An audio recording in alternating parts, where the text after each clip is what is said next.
What is the very first thing that you did when you were diagnosed with Hashimoto's or when you suspected that you had it?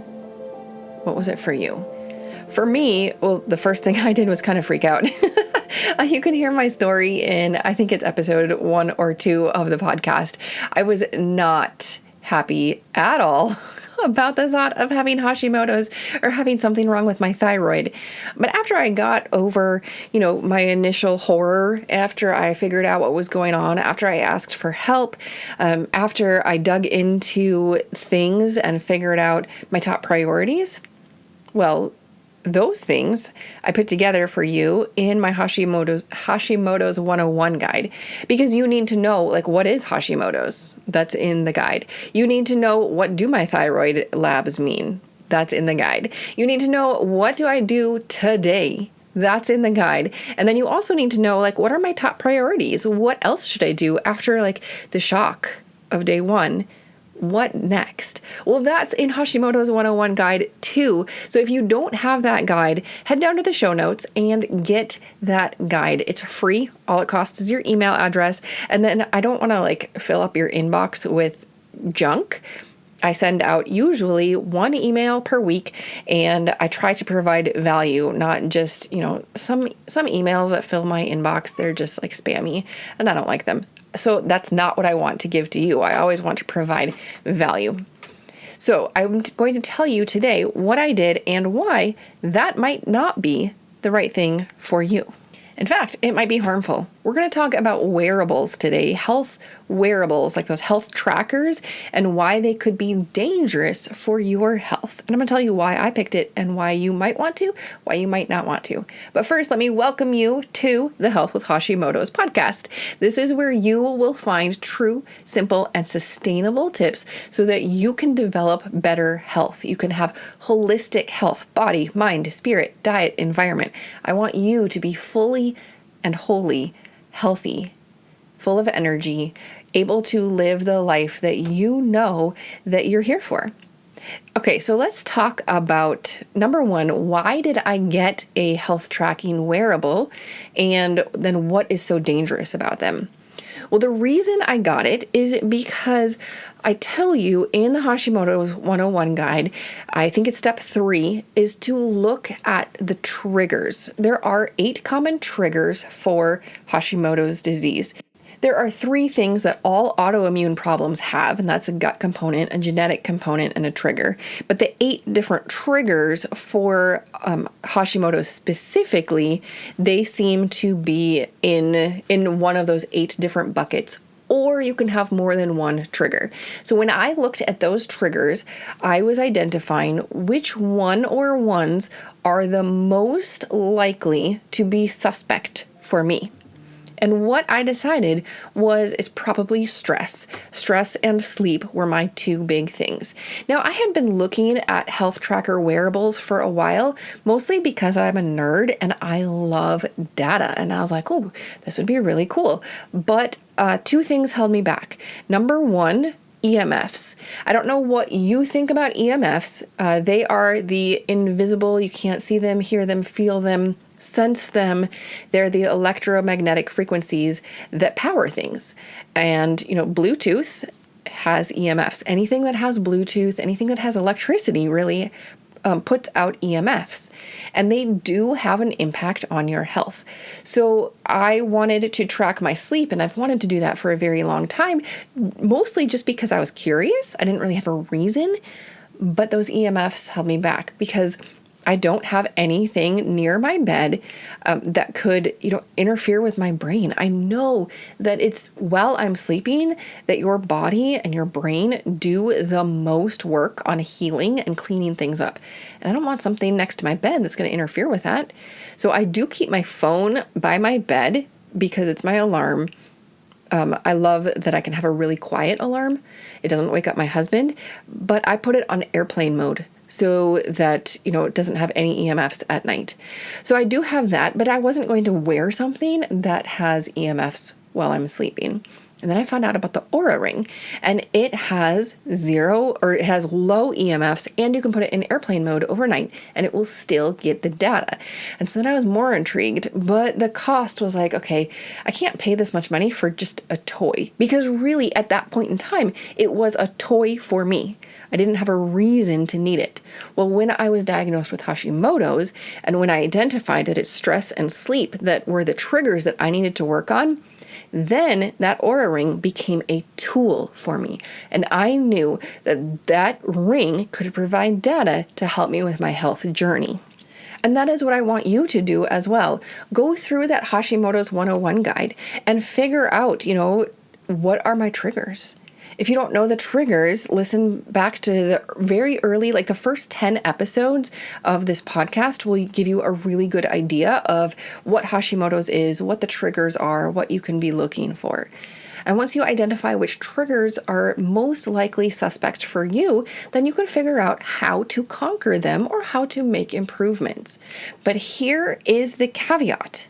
Wearables can be dangerous. Now, I already talked about EMFs. I am not a fan of EMFs on your person or next to your bed while you're sleeping, because your body has a lot of really important things to do while you're sleeping. So I'm talking about something beyond that. I am talking about your state of fight and flight. When you are in fight, flight, and there's fight, flight, freeze, and fawn. It's all the same thing. It is your stress response. When you are living in that state, everything is on alert. Your cortisol levels, your stress hormone is going very high. And guess what happens in your body? Healing is interrupted. Healing goes haywire. Well, what is an autoimmune disease? It's when your body, when your healing has kind of gone haywire, when your body starts to attack itself. So we do not want to elevate our cortisol level. Another thing is if your body is using all of the hormone ingredients to make cortisol, which is your stress hormone, well then, logically, it's going to have less ingredients to put towards other hormones like your thyroid hormone, right? So we want to lower our cortisol. And I do have episodes about hormones and cortisol, specifically episodes 10 and 24. They're going to have a really good picture of cortisol and hormones in general if you want to go and listen to those. Episode 10 also, I think both of them talk about how to reduce your cortisol or reduce your stress. But the question then is, what does cortisol and stress have to do with wearables? Well, it's this. When you are hypervigilant, when you are looking for problems, when you are constantly on alert for what could be going wrong, your body is in fight or flight. So yes, wearables can be fantastic for data, but if you continue to focus on that, if you are hypervigilant, if you're constantly worrying about what the data says, then a wearable is not the answer for you, because we do not want to increase our stress response. We want to shift into our parasympathetic response, which is the rest and digest. That is where the healing happens. We want to shift out of stress into rest, and we want to be in that rest state as much as we can. I am in an Oura Ring Facebook group, or maybe two of them, and there are people who have said they can't wear their Oura Ring, not because of the data, not because of the fit, not because of comfort, not because of any of that, but because they focus on the numbers, they start to get hyper vigilant, and then their stress goes up. And they notice that by wearing the ring, their stress or their health are worse. That is, of course, not the goal. We get these health trackers, these health wearables, so that we can have better health. So if you notice at any point something that you have in your toolbox so that you can have better health, if you notice that that is actually backfiring and causing worse health, then it is time to retire that tool, or at least to take a break. For myself, I have noticed that I can wake up and sometimes I just go about my day and I don't even check my ring right away, especially if I feel like my sleep was kind of short. I don't want to look at my data and be prejudiced, believing that I will have a bad day, that I will have a tired day, because that can happen. You can look at your phone and your phone can say, you're really tired today. You did not sleep well last night. And then all of a sudden you are setting yourself up. You're looking for reasons and you're looking for proof throughout the day that that's true. You might not be doing it consciously. It might be going on in the background, but your data said you're tired. So you're going to feel more tired. So sometimes I do not check my data when I wake up. I do like to look at my HRV. That is the indication of how my body is dealing with stress. And I will go over that on a future podcast episode. If you want me to prioritize that podcast episode, let me know and I will move it up in the queue. Or if you have any other ideas that you want me to cover soon, let me know and I will move them up in the queue. You can either respond to the email that you got when you downloaded the Hashimoto's 101 guide, or you can send me a message on Instagram. I am at EstherY.RN. Anyway, the HRV, I do check that in the morning when I do look at my sleep. Like I said, it's not always first thing, but my HRV, I want to know, did the things I do yesterday help my stress response? And I talked about that a lot in the episodes where I was talking about my flare over the winter. I had really poor HRV levels as my body was dealing with all of that physical stress. It was not a good season, and I am so thankful to be on the other side of that. But my HRV is a data point. It is something that can impact how I go about the day. If I notice that, reading a thriller before bed lowers my HRV, and when your HRV is low, that means your stress was high, then I'm like, oh, it's time to take a break from these books that I really love, but they stress me out and they impact my sleep and they impact my stress. So even though I really enjoy that book, it's not a good idea because I enjoy my health more. So I'll look at that HRV and say, okay, I can't read that book. Or maybe I spent some time doing one of those peaceful focus on your breathing, lovely music podcasts, or the guided tracks that come with the Oura Ring. There's so many. I think the Calm app is a really popular one. It has a lot of those things.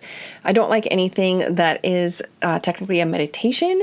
I want to be fully in control of my brain and where my brain is and what it's focusing on.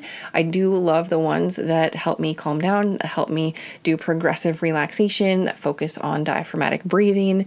So if I do one of those before bed and then I'll see, oh, my HRV was really good last night, I should probably do more of that instead of reading that really good book that stressed me out. So it's a data point. And if you kind of look at the data and have that impact your day or your week or your health choices, that's awesome. But if you're focusing on, is my data okay? Am I doing the right things? What is it showing? Oh dear, oh my goodness, it went down a point. Some people do this with a scale. It's the same thing with your health trackers, with your wearables. If it's going to stress you out, then it's not a good thing, because stress impacts our immune system. Stress impacts your healing. Stress impacts your thyroid. Stress impacts so much. We want to lower that. So what is the answer for you? Well, I don't know. You are the CEO of your own health. You get to decide what is working and what is not. You can have a lot of people on your team, and that's awesome. I love a well-rounded team of people all working for you, trying to help you figure out what is best. And only you can make that call.